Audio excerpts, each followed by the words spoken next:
یہ قادیانیت اور رفس کا جو مکسچر ہے یہ شخص، یہ جہنم کا جہنمی اور سن رہا ہوگا، اس بھیڑیے نے وہ چیز کھینچ کے اللہ کے مقدس ولیوں پر لگانے کی کوشش کی، اس رافضی لونڈے نے وہ چیز ان ولیوں کی طرف جو ہے وہ معاذ اللہ منسوب کرنے کی کوشش کی۔ یہ کہتا ہے میں ہوں مسلم علمی کتابی، تو میں کہتا ہوں نہ تم علمی نہ ہو کتابی، نہ تم مچھلی نہ مرغابی،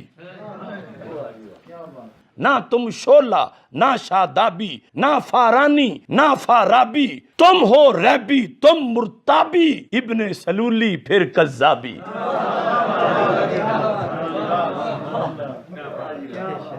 کچھ تم مندر، کچھ محرابی، کچھ ہو رافض، کچھ ہو وہابی، تم ہو عہد نو کی خرابی، روش کلابی فکر تیزابی۔ بھرتا ہے شیطان جو چابی، بھرتا ہے شیطان جو چابی، کرتے ہو تم خوب شتابی، چھوڑ دو تم یہ بول غرابی، غراب کوا، چھوڑ دو تم یہ بول غرابی، کرنا ہے جو قول جوابی۔ اب آمنے سامنے آنا پڑے گا۔ یہ کیا بیٹھ کے وہاں کرتا ہے؟ پڑھا ہوا نہیں ہے، علم کا پتہ ہی نہیں ہے۔ تو علمی کتابی نہیں ہے، تو دنیا کا سب سے بڑا فسادی ہے، جس کا کام، جس کو وقت کو بٹھایا گیا ہے صحابہ کے خلاف بھونکنے کے لیے، تیرا کام یہی ہے، الو بنا رہا ہے لوگوں کو۔ آج ہر بدبخت الو اٹھ کے جو ہے نا صحابہ کے خلاف بھونکنا شروع کر دیتا ہے، اور یہ زہر کا پیالہ پی لے گا۔ بتا دوں حضرت معاویہ کے مسئلے میں بھی سامنے بیٹھنے کے لیے تیار نہیں ہے، یہ پی لے گا زہر کا پیالہ، یہ نہیں بیٹھے گا سامنے۔ یہ صرف بند کمرے میں بیٹھ کر لمبی لمبی پھینکنے والے لوگ ہیں یہ۔ اس کے بعد بھی کم وقت اگر تو یہ کہتا ہے نا کہ مناظر جھگڑا ہوتا ہے، اس کا مطلب تو لوگوں کو الو بنا رہا ہے بیٹھ کے۔ تو علمی کتابی نہیں ہے، تو دنیا کا سب سے بڑا فسادی ہے، جس کا کام، جس کو وقت کو بٹھایا گیا ہے صحابہ کے خلاف بھونکنے کے لیے، تیرا کام یہی ہے۔ میں نے تو اپنی زندگی میں اب تک، حالانکہ میں تو درس نظامی میں نے پڑھا ہے، میں نے المہند المفند کا ہمیں تو پتہ بھی نہیں تھا اس میں کیا لکھا ہوا ہے۔ یہ قصے پرانے ہو چکے تھے، یہ بحثیں ختم ہو چکی تھی، نئے سرے سے ایک پرانے قصے اٹھا کے امت میں آگ لگا دینا۔ جو آپ کو آپ کے اسلاف سے ہٹا رہا ہے اور یہ کہہ کے کہ میں بابوں کو نہیں مانتا، اس کا مطلب وہ نیا بابا بن کے نئے بابی پن کی بنیاد رکھ رہا ہے۔ وہ کہہ رہا ہے سارے بابوں سے ہٹا کے سب کو کس کا مرید بناؤ، سب مجھے بابا سمجھے، باقی ساری قوم بابا لیس ہو جائے۔ وہ بہتان باندھ رہا ہے علماء دیوبند پہ۔ ہمارے پیچھے تو پورا ایک اہل حق علماء کا ایک گروہ کھڑا ہوا ہے، یہ ان کی عزت کا سوال تھا۔ میری ذات کیا ہے، میری کیا حق؟ میں نے المہند کو پڑھنا شروع کیا، میں نے اس پہ دلائل مجھے لگا یار یہ تو 100% قرآن ہو۔ اس سے پہلے مجھے پتہ ہی نہیں تھا کہ المہند میں لکھا کیا ہے، اس سے پہلے مجھے پتہ ہی نہیں تھا کہ المہند میں لکھا کیا ہے، اس سے پہلے مجھے پتہ ہی نہیں تھا کہ المہند میں لکھا کیا ہے، اور واقعی نہیں پتہ تھا مجھے، کیونکہ ہمارے بنیادی عقائد تو العقیدہ طحاویہ میں ہے، تو یہ کوئی عیب کی بات نہیں ہے، کیونکہ ہمارے مدارس میں پڑھائی نہیں جاتی، اس کو تو آپ نے بہت اچھالا ہے۔ ہماری نسبت کس کی طرف ہے؟ حضرت معاویہ رضی اللہ تعالیٰ عنہ کی طرف۔ ہم اہل بیت کو پہلے مانتے ہیں، لیکن اس کے بعد باقی صحابہ کو بھی مانتے ہیں۔ اے اللہ ہماری نسبت علماء حق کی طرف ہے، تو ان نسبتوں کی بھی ہم نے اللہ کو لاج دی، ہماری کیا اوقات ہے بھائی؟ تو وہ اہل سنت میں سے لوگوں کو خریدتے ہیں جنہوں نے لبادہ اہل سنت کا پہنا ہوا ہوتا ہے، اور حقیقت میں وہ رافضیت کے گندے نطفے ہوتے ہیں، جس کی بہت ساری مثالیں ہمارے سامنے موجود ہیں۔ اسحاق جھال والا مردود اسی قسم کے انسانوں میں سے تھا، انجینئر مرزا مردود اسی قسم کے انسانوں میں سے ہے۔ رافضیت کے پیسوں پہ پلنے والا، ایران کے ٹکڑوں پہ پلنے والا یہ جانور صحابہ کے بارے میں اپنی زبان گندی دراز کرتا ہے، اور حقیقت میں اس کا من پلیت ہے، اس کے ماننے والے اس سے بڑے پلیت ہیں۔ یہ مرزا جہلمی چھپا ہوا رافضی اہل سنت کا لبادہ اڑا ہوا، وہ بدبخت ہر وقت ہر ٹائم اس خاندان کے اوپر حملہ آور، اس خاندان کی توہین و تشنیع کرنا۔ ایک حدیث گڑی ہوئی ہے، ایک حدیث گڑی ہوئی ہے، ایک حدیث گڑی ہوئی ہے، یعنی مفہوم گڑا ہوا۔ حدیث تو درست ہے، کہتا ہے عمار کو فیا باغیہ قتل کرے گا، وہ عمار کو جہنم کی طرف بلاتا ہوگا، معاذ اللہ، وہ عمار کو جہنم کی طرف بلاتا ہوگا، اور یہ جو جہنم کی طرف بلانے والا گروہ تھا نا معاذ اللہ، یہ امیر معاویہ کا تھا۔ امیر معاویہ نے قتل کیا تھا، امیر معاویہ معاذ اللہ جہنم کی طرف بلانے والے۔